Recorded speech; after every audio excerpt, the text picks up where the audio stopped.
Study IQ IAS, अब तैयारी हुई अफोर्डेबल।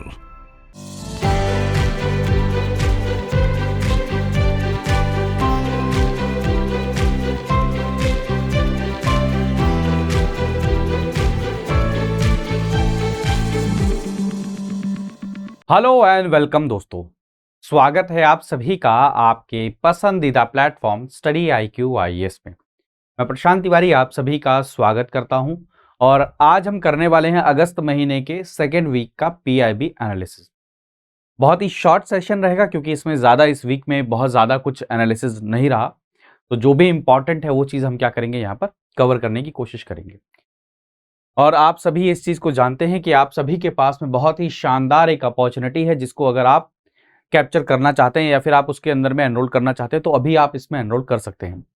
आप खुद सोचिए कि महज 18,999 रुपए में आपको प्रीलिम्स और मेंस का GS मिल जाए, टेस्ट सीरीज मिल जाए, आपको आंसर राइटिंग में हेल्प मिले, आपको मेंटोरशिप मिले, आपको नोट्स मिल जाए, आपको गाइडेंस तो मिल ही रही है, क्रैश कोर्स मिले प्रीलिम्स से पहले, ये सारी चीज़ें आपको मिलेंगी। और 31 अगस्त से इस वाले बैच के अंदर में एडमिशन बंद हो जाएगा, तो अभी आपके पास में बहुत ही बेहतरीन अपॉर्चुनिटी है कि आप इसके अंदर में क्या कर सकते हैं, एनरोल अपने आप को कर सकते हैं। महज 18,999 रुपए में आपको ये कोर्स मिल जाएगा। कोड क्या यूज करना है? PRT लाइव कोड आपको यूज करना है। अगर इसकी PDF आपको चाहिए तो आप मेरे साथ टेलीग्राम चैनल पर जुड़ सकते हैं। प्रशांत तिवारी PDF नाम का टेलीग्राम चैनल है दोस्तों। इंस्टाग्राम और ट्विटर पर भी आप मेरे साथ क्या कर सकते हैं, कनेक्ट कर सकते हैं, वहां पर भी आपको ये सारी चीजें मिल जाएंगी। चलिए, सबसे पहला आर्टिकल अगर देखें तो स्वदेश दर्शन स्कीम।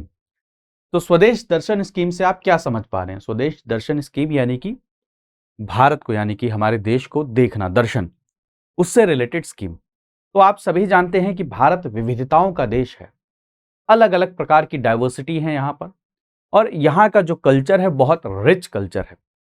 यहाँ के कल्चर का इतिहास हजारों साल पुराना इतिहास, और इसको क्या है आप समझिए कि जितना ज्यादा आप कल्चर को प्रमोट करेंगे उतना ज्यादा हमारे यहाँ के अंदर में टूरिज्म भी इंक्रीज होगा। अब जब टूरिज्म इंक्रीज होगा, देखिए कल्चर के साथ में क्या होगा, एक तो आप विश्व के अंदर में प्रचार प्रसार कर सकते हैं कि हमारा कल्चर क्या है, कैसे है। पहला पॉइंट तो इसका ऑब्जेक्टिव ये रहता है। दूसरा यहां से ये ऑब्जेक्टिव ये रहता है कि आपका टूरिज्म इंक्रीज होना चाहिए। अब दोस्तों टूरिज्म इंक्रीज होगा तो इसके कई सारे बेनिफिट हैं। आपको जानकर हैरानी होगी कि कई सारे स्टेट हमारे देश के अंदर में हैं जो टूरिज्म के बेसिस पर उनकी इकोनॉमी चलती है। और ऐसे अगर विश्व के अंदर में देखा जाए तो कई सारे देश ऐसे हैं जहां पर क्या होता है, टूरिज्म के बेसिस पर क्या है, उनकी इकोनॉमी चलती है। जैसे फॉर एग्जांपल आपने श्रीलंका वाला एग्जांपल देखा होगा, जैसे टूरिज्म ठप हुआ वहां पे इकोनॉमिक क्राइसिस हुआ। तो टूरिज्म बहुत इंपॉर्टेंट रोल प्ले करता है किसी एरिया, किसी रीजन की इकोनॉमी के अंदर। वैसे ही हमारे देश के अंदर बहुत सारे स्टेट ऐसे हैं, राज्य ऐसे हैं जो डायरेक्टली डिपेंडेंट हैं टूरिज्म के ऊपर में। तो आप खुद सोचिए, जितना ज्यादा आप टूरिज्म को प्रमोट करेंगे उतना ज्यादा चांसेस क्या हैं जॉब क्रिएशन के, उतना ज्यादा टूरिस्ट आएंगे, उतना ज्यादा क्या होगा, एक्सपेंडिचर होगा, और उतना ज्यादा वहां पर लोकल में क्या होगा, लोगों के पास पैसा आएगा तो डेवलपमेंट होगी, डिमांड। तो आप खुद सोचिए सारा का सारा इकोनॉमी के लिए कितना इंपॉर्टेंट हिस्सा है। तो उसी लिए याद रखिएगा कि मिनिस्ट्री ऑफ टूरिज्म, प्लीज याद रखिएगा, मिनिस्ट्री ऑफ कल्चर से कंफ्यूज मत होइएगा। मिनिस्ट्री ऑफ टूरिज्म ने एक स्कीम शुरू करी स्वदेश दर्शन, जिसके अंदर में क्या करेंगे, फाइनेंशियल असिस्टेंस प्रोवाइड कराएंगे किनको, स्टेट गवर्नमेंट को और यूटीज को, कि वो क्या डेवलप करें, टूरिज्म इंफ्रास्ट्रक्चर डेवलप करें अपने स्टेट के अंदर में, अपने क्या, अपने रीजन के अंदर में, भारत के अंदर में। मतलब यानी कि समझिए पूरे भारत के अंदर में हमें क्या करना है, टूरिज्म से रिलेटेड इंफ्रास्ट्रक्चर को डेवलप करना है। लेकिन जो इंप्लीमेंटिंग एजेंसी, या फिर मान के चलिए कहां पर इंप्लीमेंट किया जाएगा, फंड आएगा सेंट्रल गवर्नमेंट से इनके पास में, और ये सभी के सभी स्टेट के अंदर में ये एजेंसीज क्या करेंगी, इसको इंप्लीमेंट करेंगी। इस प्रोजेक्ट के अंदर में जो पैसा एलोकेशन होगा, ऐसा नहीं है कि सभी को यूनिफॉर्म एलोकेशन हो जाएगा। हर किसी स्टेट की, हर किसी रीजन की अपनी अलग अलग रिक्वायरमेंट होगी, कैसा वो डॉक्यूमेंट वहां पर सबमिट करते हैं उसकी स्क्रूटनाइजेशन होगी, वहां पर क्या क्या गाइडलाइंस हैं, क्या उनका यूटिलाइजेशन किया जा रहा है, इन सभी के बेसिस पर क्या किया जाएगा, जो अमाउंट है, जो फंड है, इसके अंदर में जो एलोकेशन होगा वो इन सब चीजों के ऊपर में क्या करता है, डिपेंड करता है।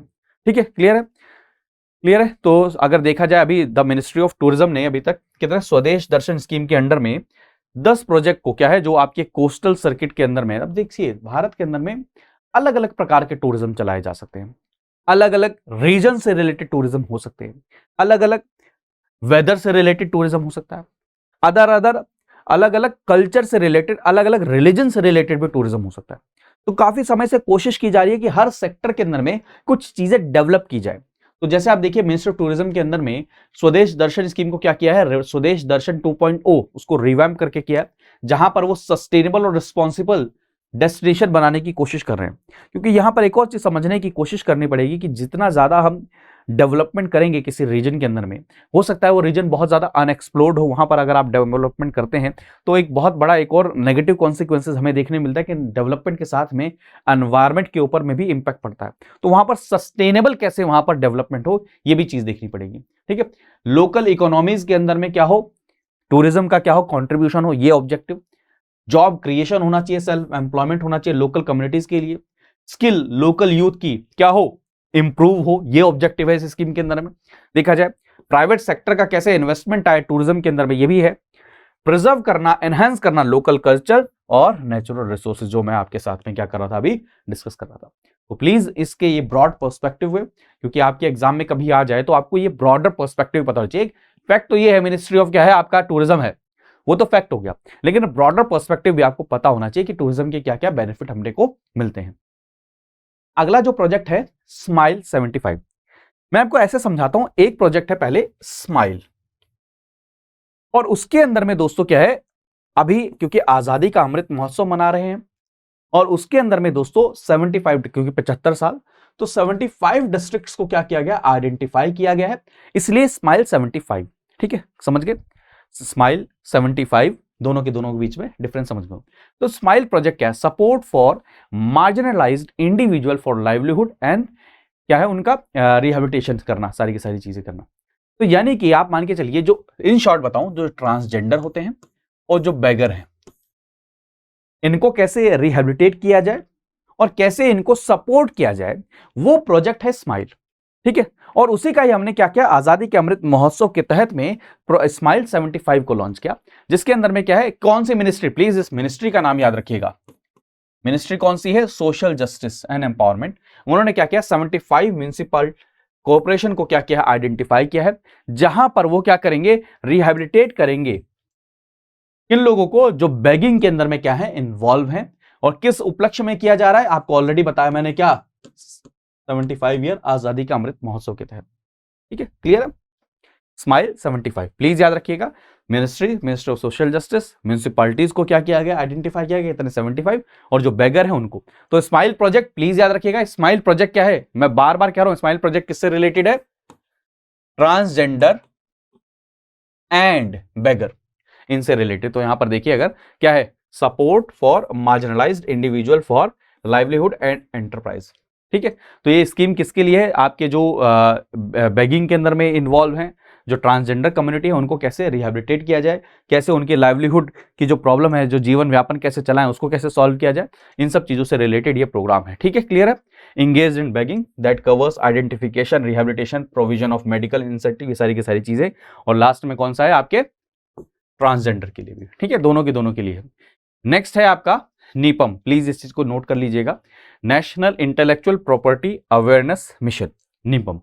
दरअसल क्या है, भारत के अंदर में बहुत सारी डेवलपमेंट होती हैं, भारत के अंदर में बहुत सारी ऐसी टेक्नोलॉजीज, भारत के अंदर बहुत सारी ऐसी नॉलेज, भारत के पास में ऐसे बहुत सारे गुड्स, ऐसी बहुत सारी सर्विसेज है, जिनका कभी भी हम क्या करते हैं, इंटेलेक्चुअल प्रॉपर्टी राइट, यानी कि हम क्या उसका रजिस्ट्रेशन नहीं करते हैं। और फिर सेम चीज को विदेशों में बैठी कंपनीज, विदेशों में बैठे लोग क्या करते हैं, रजिस्टर कर लेते हैं, पेटेंट कर लेते हैं, और सेम चीज फिर क्या करते हैं, भारत के अंदर में ज्यादा कॉस्ट में बेची जाती है। तो इंटेलेक्चुअल प्रॉपर्टी राइट्स के प्रति रजिस्ट्रेशन हो, उसके बारे में अवेयरनेस हो, तो स्कूल में, रिसर्च में, कॉलेजेस में स्टूडेंट्स को मोटिवेट किया जाए, अवेयरनेस फैलाई जाए, इंडस्ट्रीज में अवेयरनेस फैलाई जाए। उसके लिए क्या किया गया, निपम नाम का एक चीज को क्या किया गया, इनिशिएटिव किया गया था, क्रिएटिव इंडिया, इनोवेटिव इंडिया, इसके अंदर में किया गया था, जिसके अंदर में क्या किया गया, हमने अवेयरनेस फैलाने के लिए, अवेयरनेस के लिए। तो प्लीज याद रखिए, नीपम ने अभी क्या किया है, अपना जो टारगेट है 1 मिलियन स्टूडेंट्स को कवर कर लिया, जहां पर उन्होंने अवेयरनेस फैलाई है। तो नीपम क्या है, 8 दिसंबर 2021 को लॉन्च किया गया था आजादी के अमृत महोत्सव के सेलिब्रेशन के अंदर में। प्लीज इस चीज को याद करिएगा। इसका मेन ऑब्जेक्टिव क्या है? It is a flagship programme to impart intellectual property awareness and basic training. ठीक है, और इसको कौन इंप्लीमेंट कर रहा है ये जरूर याद रखना, ये बहुत इंपॉर्टेंट हो जाता है। इंटेलेक्चुअल प्रॉपर्टी ऑफिस है, ये ऑफिस किसके अंडर में आता है? Office of controller general of patents design and trademarks. ठीक है, किसके अंदर? Ministry of commerce and industry. तो ऑफिस ही पूछ सकते हैं, मिनिस्ट्री पूछ सकते हैं, और निपम का ऑब्जेक्टिव पूछ सकते हैं, क्या है? अवेयरनेस। ठीक है, क्लियर है? क्लियर है, क्योंकि ये बहुत ज्यादा जरूरी है। नेक्स्ट आर्टिकल है वर्ल्ड एलिफेंट डे से रिलेटेड। आप सभी जानते हैं कि कई बार क्वेश्चन ऐसे भी आ जाते हैं डेज स्पेसिफिक, तो वर्ल्ड एलिफेंट डे के बारे में पढ़ लेना चाहिए, क्योंकि 12 अगस्त को हम क्या करते हैं? वर्ल्ड एलिफेंट डे के रूप में मनाते हैं। ठीक है, और क्या है? क्या the day has been observe every year, यानी कि 2012 के बाद में हम इसको हमेशा मनाते हैं। याद करने में आसानी रहेगी, 12 अगस्त। ठीक है, प्लीज याद रखिएगा। एलिफेंट को कैसे कंजर्व किया जाए। अच्छा, भारत के अंदर बहुत सारे इनिशिएटिव, आपको पता होगा, रिहैब एक इनिशिएटिव हो गया, प्रोजेक्ट एलिफेंट हो गया, माइक हो गया, ये सारी चीजें हमने क्या किया था? अपना मैस्कॉट बनाया गज को। ये सब चीजें इसीलिए करी कि अवेयरनेस कैसे फैलाई जाए, और सबसे इंपॉर्टेंट चीज कैसे ह्यूमन एंड एलिमेंट क्या नाम है, ह्यूमन और एनिमल का कॉन्फ्लिक्ट को कैसे रोका जाए, और उसमें स्पेसिफिकली किसका? ह्यूमन और एलिफेंट के कॉन्फ्लिक्ट को कैसे रोका जाए, एलिफेंट के नंबर को कैसे बचाया जाए, उसकी क्या होता है, उसका जो टस्क होता है, ठीक है, उसके लिए और उसकी काफी सारी चीजों के लिए क्या हंटिंग भी की जाती है, इलीगल तरीके से ट्रैफिकिंग भी की जाती है, उन सब चीजों को कैसे रोका जाए और कैसे कंजर्व और प्रिजर्व किया जाए। तो 2012 से ही क्या किया जाता है, इसको एनुअली हम मनाते हैं। आपके लिए होमवर्क क्या है? आपके लिए होमवर्क है कि ये बताइए इंडिया के अंदर में कौन से स्टेट के अंदर में सबसे ज्यादा आपको एलिफेंट मिलेंगे, सबसे ज्यादा एलिफेंट। ये बहुत इंपॉर्टेंट है, प्लीज याद रखिएगा। और ये क्यों शुरू किया गया था? ये डे इसलिए शुरू किया था पीपल को अर्ज करने के लिए, ऑर्गेनाइजेशन को, कि कैसे इलीगल पोचिंग, यानी कि जो शिकार कर दिया जाता है, मार दिया जाता है इलीगल तरीके से, ट्रेड किया जाता है, वाइल्ड लाइफ प्रोडक्ट को ट्रेड किया जाता है, उनको कैसे बचाया जाए, इनके हैबिटेट को कैसे बचाया जाए, उन सब चीजों के बारे में अवेयरनेस फैलाने के लिए क्या किया गया था, इस डे के रूप में मनाया जाता है। नेक्स्ट है दोस्तों world Sanskrit day. Day specific question आपके एग्जाम में डायरेक्टली पूछे जा सकते हैं, तो प्लीज याद रखिए वर्ल्ड संस्कृत डे। तो वर्ल्ड संस्कृत डे भी दोस्तों क्या है? अगस्त 12 को ही मनाया जाता है, 12 अगस्त को ही मनाया जाता है। और ये आपको पता है संस्कृत जो है हमारे यहाँ पर एंशिएंट, मतलब इसका पता ही नहीं चलता कि कितना इतिहास है, इतनी पुरानी ये क्या है भाषा है, आप सभी जानते हैं। तो इसको कैसे प्रिजर्व किया जाए, इसका कैसे प्रचार प्रसार किया जाए, इसके बारे में कैसे लोगों को अवेयरनेस पहुंचाई जाए, तो उसके लिए इसको शुरू किया गया। और हिंदू कैलेंडर के हिसाब से अगर देखा जाए तो ये श्रावण पूर्णिमा के दिन क्या है मनाया जाता है। प्लीज याद रखिएगा। तो याद रखिएगा ये वैसे इसकी तिथि है मनाने की, और इस बार ये कब पड़ा? 12 अगस्त को पड़ा। ठीक है, क्लियर याद करिए। ठीक है, क्लियर। तो रक्षाबंधन के अंदर में दिन भी ये क्या करता है, कोइंसाइड करता है। 1969 से इसको मनाया जा रहा है, और मिनिस्ट्री ऑफ एजुकेशन क्या करता है, इससे रिलेटेड इंस्ट्रक्शन जारी करता है कि कैसे स्टेट और सेंट्रल लेवल पर क्या है इसको मनाना चाहिए, कैसे सेलिब्रेट करना चाहिए। वर्ल्ड संस्कृत डे, ठीक है, स्पीचेज होती हैं, सेमिनार होते हैं, सारी की सारी चीजें, तो प्लीज याद रखिएगा। ठीक है, क्लियर। 12 अगस्त को ऑब्जर्व किया गया वर्ल्ड संस्कृत डे। ठीक है, क्लियर है। क्या है, किससे? आपको मून कैलेंडर के हिसाब से आप याद रखिएगा कि जहां पर मतलब क्या ना, मून कैलेंडर कह रहा हूं, मतलब हिंदू कैलेंडर के हिसाब से श्रावण की पूर्णिमा, पूर्णिमा यानी कि जिस दिन चांद जो है पूरा होता है, पूर्ण। ठीक है, पूर्णिमा, प्लीज याद रखिएगा, फुल मून कभी पूछ लें। अब जो है बहुत इंपॉर्टेंट आर्टिकल है आपके लिए, इसमें थोड़ा सा आपको ध्यान देना पड़ेगा। अभी रिसेंटली क्या हुआ है कि हमने 11 वेटलैंड्स को क्या किया है, ऐड किया है हमने रामसर साइट के अंदर में। तो अभी टोटल कितनी अब रामसर साइट होगी? 75 हमारे पास में क्या हो चुकी हैं, रामसर साइट हो चुकी हैं दोस्तों। और 75 रामसर साइट होने के बाद में अब क्या हो गया, क्योंकि आजादी का अमृत महोत्सव मना रहे थे, तो हमने जो 11 ऐड किए हैं, तो अब कितने हो गए? 75। तो एक एक करके हम इनके बारे में पढ़ने की कोशिश करेंगे। तो सबसे पहले तो आपको ये समझना पड़ेगा कि 75 हो चुके हैं भारत के अंदर में। प्लीज इस चीज को नोट कर लीजिएगा कि रामसर साइट कितनी है, 75, प्लीज याद रखिएगा। और न्यू साइट जो है कैसे करें, 4 जो है तमिलनाडु में ऐड हुई हैं, 3 जो है उड़ीसा में ऐड हुए हैं, 2 जो है जम्मू कश्मीर में ऐड हुए हैं, और एक अगर देखा जाए तो मध्य प्रदेश, और एक कहां पर है, महाराष्ट्र के अंदर में।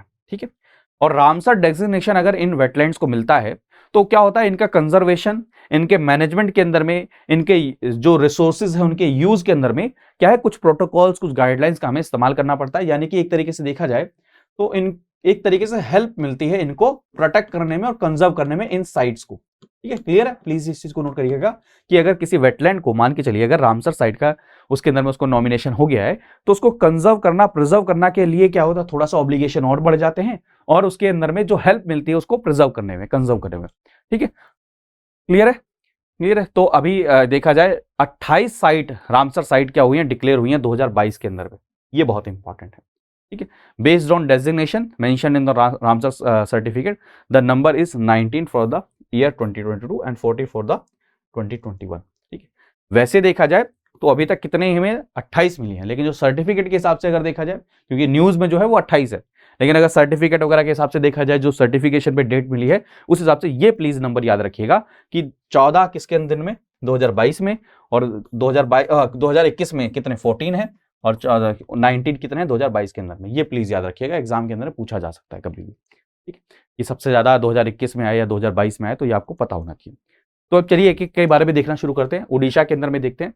आप प्लीज इसको ये नोट डाउन कर लीजिएगा कि कई बार क्या यहां से क्वेश्चन ये हमेशा आएगा, और क्वेश्चन क्या आएगा, लोकेशन से रिलेटेड, और ज्यादातर चांस है मैच करने के लिए आएगा, मैच द फॉलोइंग लोकेशन, ऐसा करके। तो तामपारा लेक ये कहां पर है, उड़ीसा के अंदर में।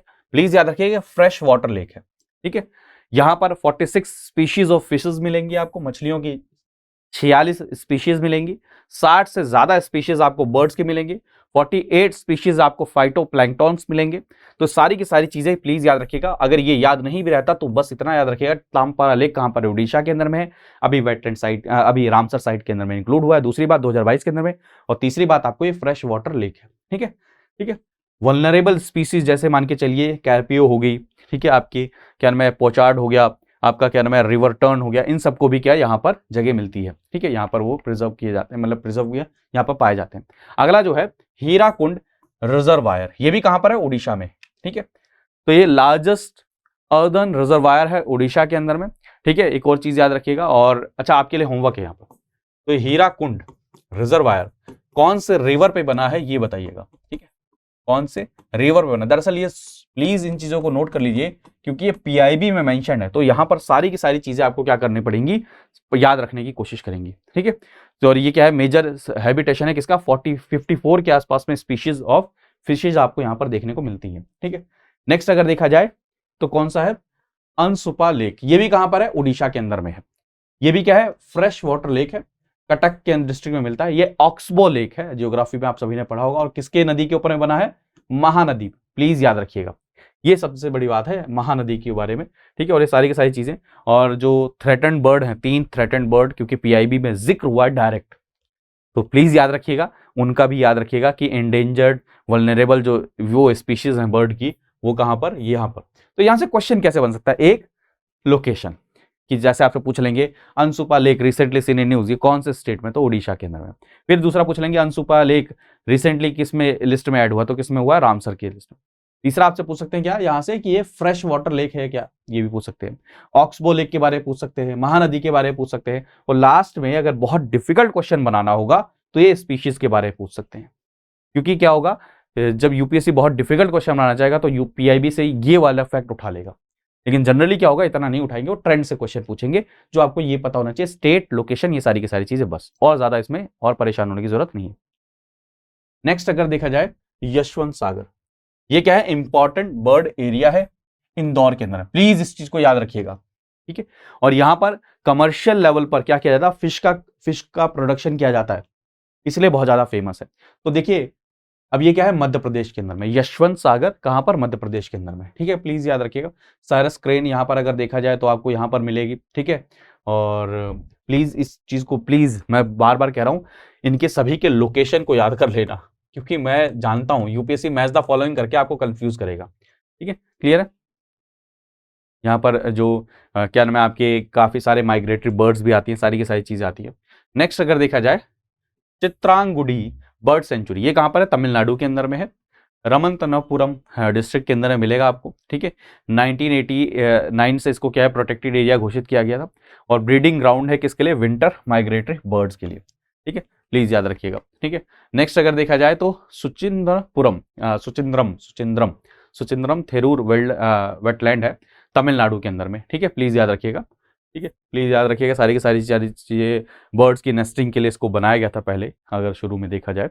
फिर बाद में यहाँ पर देखा जाए तो 250 स्पीशीज़ ऑफ बर्ड्स यहाँ पर मिलती हैं। अब मैं एक एक वर्ड अगर आपको बताने लग जाऊंगा तो थोड़ा सा बहुत लंबा सेशन चला जाएगा। तो ये सारी की सारी चीज़ें, मैं लोकेशन और सारी की सारी चीज़ें देख रहा हूँ, क्योंकि ये क्या है, वधुवर बर्ड सेंचुरी तमिलनाडु के अंदर में है। ये इंसानों के द्वारा बनाया हुआ इरिगेशन टैंक था, ठीक है, और यहाँ पर माइग्रेटरी बर्ड्स रहती हैं। प्लीज याद रखिएगा, वर्ड याद रखिएगा, मैन मेड इरिगेशन टैंक, सिंचाई के लिए बनाया गया, ठीक है, क्लियर है, प्लीज, बहुत इंपॉर्टेंट है। अगला देखा जाए, कंजरनकुलम बर्ड सेंचुरी कहां पर, तमिलनाडु के अंदर में। अब ये सारे के सारे लोकेशन आपसे पूछे जाएंगे, सारे के सारे लोकेशन आपसे पूछे जाएंगे। अगला अगर देखा जाए, थाने क्रीक महाराष्ट्र के अंदर में, ठीक है। उल्हास रिवर, प्लीज याद रखिएगा, वो सबसे मेन सोर्स है किसका, फ्रेश वाटर का, उल्हास रिवर इस क्रीक के अंदर में, ठीक है। तो प्लीज याद रखिएगा, इंपॉर्टेंट बर्ड एरिया है। और ये जो एरिया है ये क्या है, फ्लाईवे में आता है, central Asian flyway of the birds. जो बर्ड्स माइग्रेट करती हैं तो एक बेल्ट है सेंट्रल एशियन, उसको हम बोलते हैं फ्लाईवे, वहां से सारी की सारी क्या करती हैं, बर्ड्स जो है माइग्रेटरी बर्ड्स, वो क्या करती हैं, ट्रैवल करके जाती हैं। तो ये एरिया उसके अंडर में आता है। ये कौन सा क्रीक, थाने क्रीक, ठीक है। हाईगम वेटलैंड, ठीक है, ये कहां पर है, जम्मू कश्मीर में। अब खुद सोचिए, जम्मू एंड कश्मीर कितना ज्यादा न्यूज में है, तो हो सकता है वहां से 370 से, जरूरी थोड़ी है कि 370 35 यहीं से क्वेश्चन पूछा जाएगा, यहां से भी क्वेश्चन आ सकता है। तो ये भी एक पूछने का तरीका हो सकता है। और ये कहां पर, झेलम नदी को याद रखिएगा, और बारामूला डिस्ट्रिक्ट में आपको मिलेगा। ये भी क्या है, इंपॉर्टेंट बर्ड सेंचुरी है, मतलब क्या ना, बर्ड एरिया, बार बार सेंचुरी निकला, इंपॉर्टेंट बर्ड एरिया IB है, ठीक है, क्लियर है। लास्ट में देखा जाए 11वां अगर देखा जाए तो आपका क्या, ये भी जम्मू कश्मीर में, शलबुग वेटलैंड कंजर्वेशन, ये भी है, श्रीनगर के अंदर में मिलेगा, ठीक है। सारी की सारी चीजें आप जानते ही हैं। और ये भी क्या है, इंपॉर्टेंट ब्रीडिंग ग्राउंड है किसके लिए, several species of water bird के लिए। आपने एक चीज नोटिस करी होगी, जितने भी मैक्सिमम हमने क्या करे, वेटलैंड देखे, सारे के सारे किससे रिलेटेड है, बर्ड से रिलेटेड है मैक्सिमम, ठीक है, क्लियर। तो बहुत बहुत इंपॉर्टेंट। और इसके बाद एक और खास बात यह देखा, इसका मेजोरिटी ऑफ एरिया क्या होता है, सूख जाता है सितंबर से लेकर मार्च के बीच, ठीक है, क्लियर है। तो ये भी बहुत इंपॉर्टेंट एक एस्पेक्ट है। मैं ये समझाने की आपको कोशिश कर रहा हूं कि थोड़े थोड़ी चीजें क्या करते रहिए, कनेक्ट करते रहिए, क्योंकि मैच द फॉलोइंग करके मैप से क्वेश्चन जरूर आएगा। नेक्स्ट आर्टिकल अगर देखिए, बाल आधार इनिशिएटिव, ये बहुत अच्छा इनिशिएटिव है। यहां से तो डायरेक्ट क्वेश्चन आपसे पूछा जा सकता है कि बच्चों के लिए आधार कार्ड बनाने की क्या है, बात की जा रही है, किसके लिए, बच्चों के लिए आधार कार्ड बनाने की बात की जा रही है। तो ये बहुत बहुत बहुत अच्छा कॉन्सेप्ट है। तो प्लीज याद रखिएगा कि 0 से 5 साल के तक के बच्चे के लिए बाल आधार इनिशिएटिव ये शुरू किया गया है, ठीक है। मोर देन 79 लाख, यानी कि 79 लाख से ज्यादा बच्चों ने इसमें क्या किया, एनरोल कर लिया है। किसके द्वारा शुरू किया है, UIDAI के द्वारा शुरू किया है, unique identification authority of India. Please याद रखिएगा, बहुत इंपॉर्टेंट है। अब ये चीज समझने की कोशिश करिए।